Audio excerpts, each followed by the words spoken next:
అండి. హలో నమస్తే. Welcome to Shivasatya's kitchen. ఈరోజు గోధుమ పిండి ఇంకా క్యారెట్‌తో ఒక మంచి కేక్ రెసిపీని చూపించబోతున్నాను. చాలా చాలా టేస్టీగా ఉంటుంది. ఇంకా హెల్తీ కూడా. ఎందుకంటే మనం పూర్తిగా గోధుమ పిండితోనే చేస్తున్నాము. ఇంకా క్యారెట్ కూడా యూస్ చేస్తున్నాం కాబట్టి కేక్ అనేది చాలా చాలా బావుంటుంది. ఇందులోకి నేను రెడ్ క్యారెట్ యూస్ చేస్తున్నానండి. మనం ఢిల్లీ క్యారెట్ అంటాం కదా! రెడ్ క్యారెట్‌ని యూస్ చేస్తున్నాను. ఒక క్యారెట్‌ని తీసుకొని పైన తొక్కంతా తీసేసి చక్కగా వాష్ చేసేసుకొని మనం తురిమేసి రెడీగా పెట్టేసుకోవాలి. అలాగే ఇందులోకి నేను ఒక 2 టేబుల్ స్పూన్ల గ్రీన్ కలర్ టూటీ ఫ్రూటీని తీసుకుంటున్నాను. అలాగే ఒక కప్పు క్యారెట్ తురుము, అలాగే ఒక 20 బాదం పప్పుల్ని నేను ఓవర్ నైట్ సోక్ చేసేసి పొద్దున్న దాన్ని తొక్క తీసేసుకుని చక్కగా ఇలా పొడుగ్గా సన్నగా తరిగి పెట్టేసుకున్నాననమాట. అలాగే ఒక table spoon water melon seeds తీసుకుంటున్నానండి. ఇప్పుడు వీటన్నిటిని పక్కన పెట్టేసుకుని మనం ఒక బౌల్లోకి ఇప్పుడు బ్యాటర్‌ని ప్రిపేర్ చేసేసుకుందాం. ఒక బౌల్లోకి ఒక కప్పు గోధుమ పిండిని తీసుకోవాలి. అలాగే ఇందులోకి నేను మిల్క్ పౌడర్ యూస్ చేస్తున్నానండి. ఒక పావు కప్పు మిల్క్ పౌడర్ కూడా ఇందులో వేసేసుకొని ఒక 1 టీ స్పూన్ బేకింగ్ పౌడర్, అలాగే half teaspoon baking soda కూడా వేసేసుకుని మనం విస్కర్‌తో దీన్ని ఎక్కడా ఉండలు లేకుండా చక్కగా అన్నీ మంచిగా మిక్స్ అయిపోయేటట్లు కలిపేసుకుని మనం పక్కకు పెట్టేసుకోవాలి. అయితే పిండిని మస్ట్‌గా జల్లించాలండి. నేను ఆల్రెడీ జల్లించిన పిండిని తీసుకుంటున్నాను కాబట్టి ఇక్కడ మీకు చూపించలేదు. మనం తప్పనిసరిగా పిండినైతే జల్లించాలి. ఎందుకంటే అందులో ఏమన్నా డస్ట్ ఉన్నా కూడా మనకి కేక్ అనేది బాగోదు కాబట్టి పిండినైతే మస్ట్‌గా జల్లించి తీసుకోండి.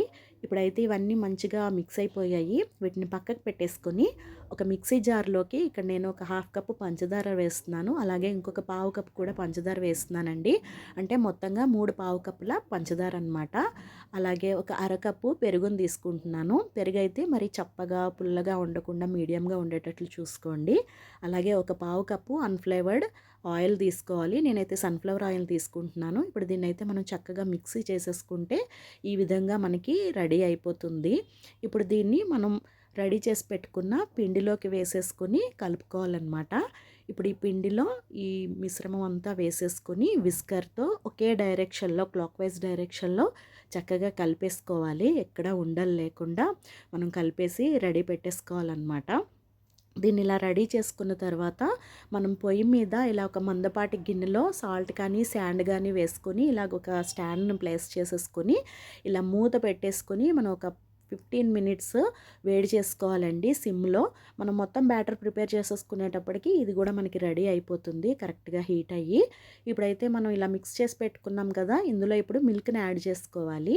ఇక్కడైతే నేను అరకప్పు పాలను తీసుకుంటున్నానండి. పాలన్నీ ఒకేసారి వేసేయకుండా కొద్ది కొద్దిగా వేసుకుంటూ మనం కలుపుకుంటూ ఉండాలన్నమాట. ఒక 2, 3 సార్లుగా వేసుకుంటూ కలుపుకోవాలి. ఈ విధంగా ఉండాలి మనకి కన్సిస్టెన్సీ అనేది. చూస్తున్నారు కదా! ఇలా రిబ్బన్ కన్సిస్టెన్సీలో ఉండాలి బ్యాటర్ అనేది. అప్పుడే మనకి కేక్ బావుంటుంది. నేను చెప్పిన కొలతలతో చేస్తే మీకు కరెక్ట్‌గా బ్యాటర్ అనేది ఇలా కరెక్ట్‌గా ఉంటుందండి. అలాగే ఇందులోకి నేను ఒక teaspoon vanilla essence use చేస్తున్నాను. మీరు కావాలంటే దీని బదులు యాలకుల పొడి కూడా వేసుకోవచ్చు. ఇప్పుడు బాదంలో సగం బాదంని అలాగే melon seeds, tutti frutti, carrot తురుము కూడా వేసేసుకొని స్పాచులాతో చక్కగా ఒకటే డైరెక్షన్‌లో కట్ అండ్ ఫోల్డ్ మెథడ్‌లో మనం కలిపేసుకోవాలన్నమాట. చక్కగా అన్నీ మిక్స్ అయిపోయిన తర్వాత దీన్ని చూస్తున్నారా ఎంత చక్కగా రెడీ అయిపోయిందో. దీన్ని మనం ఒక బౌల్‌లోకి వేసేసుకోవాలి. ఇక్కడ నేనైతే ఒక ఫ్లాట్ బాటమ్ బౌల్ తీసుకున్నానండి. దీనికి ఇలా ఆయిల్ అప్లై చేసేసుకొని గోధుమ పిండితోనే నేను డస్ట్ చేసేసుకున్నాను. ఇలా డస్ట్ చేసేసుకోవచ్చు. ఇప్పుడైతే ఇందులోకి నేను రెడీ చేసి పెట్టుకున్న బ్యాటర్ వేసేసి ఒక 2, 3 టైమ్స్ ఇలాగ ట్యాప్ చేసేసుకుంటే మనకి ఎయిర్ బబుల్స్ అనేవి ఎక్కడా లేకుండా ఉంటాయి. అలాగే పైన మిగిలిన బాదంతో అలాగే పంకిన్ సీడ్స్‌తో నేను గార్నిష్ చేస్తున్నాను. పైన ఇలా డెకరేట్ చేస్తున్నాను. మీరు నచ్చిన డ్రై ఫ్రూట్స్ గానీ, సీడ్స్ గానీ వేసుకొని డెకరేట్ చేసుకోవచ్చు. అలాగే ఖర్జూరం చిన్న చిన్న ముక్కలుగా కట్ చేసి వేసుకోవచ్చు. అలాగే కిస్మిస్ వేసుకోవచ్చు. మీకు ఎలా నచ్చితే మీకు నచ్చిన వాటిని వేసుకొని ఇలాగా డెకరేట్ చేసుకోండి. ఇప్పుడైతే మనకి ఇది వేడైపోయిందండి రెడీగా. ఇప్పుడు ఈ బౌల్‌ని మనం ఇందులో పెట్టేసి ఒక 60 మినిట్స్ మనం బేక్ చేసేసుకుంటే కేక్ అనేది రెడీ అయిపోతుంది. చూస్తున్నారు కదా! ఈ విధంగా మనం బౌల్‌ని ప్లేస్ చేసేసుకొని మూత పెట్టేసి పైన బరువును కూడా పెడితే ఆవిరి అనేది బయటికి పోకుండా ఉంటుంది. చక్కగా బేక్ అవుతుందనమాట. ఇలా ఏదో ఒకటి బరువుకి పెట్టేసుకోండి. అప్పుడైతే ఆవిరి అనేది బయటికి పోకుండా చక్కగా లోపల మంచిగా బేక్ అవుతుంది. ఒక 60 మినిట్స్ వరకు మనం దీన్ని చూసుకోక్కర్లేదండి. మధ్యలో ఒకసారి చెక్ చేసుకొని ఏదన్నా ఇంకా మనకి ఉడకలేదు అనిపిస్తే ఇంకొక 10-15 మినిట్స్ ఉంచుకుంటే కేక్ అనేది రెడీ అయిపోతుంది. నేను ఆల్రెడీ మధ్యలో చెక్ చేశాను. సో, ఇంకా నాకు అవ్వలేనట్టు అనిపిస్తే నేను ఉంచాననమాట. అంటే టోటల్ మొత్తం 70 మినిట్స్‌లో ఈ కేక్ అనేది రెడీ అయింది. అది కూడా ఫుల్ సిమ్‌లోనే అన్నమాట. లో ఫ్లేమ్‌లోనే. ఇప్పుడైతే చాక్‌తో ఇలాగా గుచ్చి చూద్దాము. చూస్తున్నారు కదా! ఏమీ అంటుకోలేదు. ఇలా ఏమీ అంటుకోకుండా ఉంటే మనకి కేక్ అనేది రెడీ అయిపోయినట్లేనండి. ఇప్పుడైతే దీన్ని బయటకి తీసేసుకుందాము. దీన్ని బయటకి తీసేసుకొని ఒక 15-20 మినిట్స్ అలాగే వదిలేయాలండి. మనకి వేడి మీద డిమోల్డ్ చేయకూడదు. చల్లారిన తర్వాత మనం దీన్ని చక్కగా కట్ చేసేసుకోవచ్చు. ఒక 20 మినిట్స్ తర్వాత నేను ఇలాగా బటర్ స్ప్రెడర్‌తో అంచుల వెంబడి ఇలాగా కట్ చేస్తున్నాను.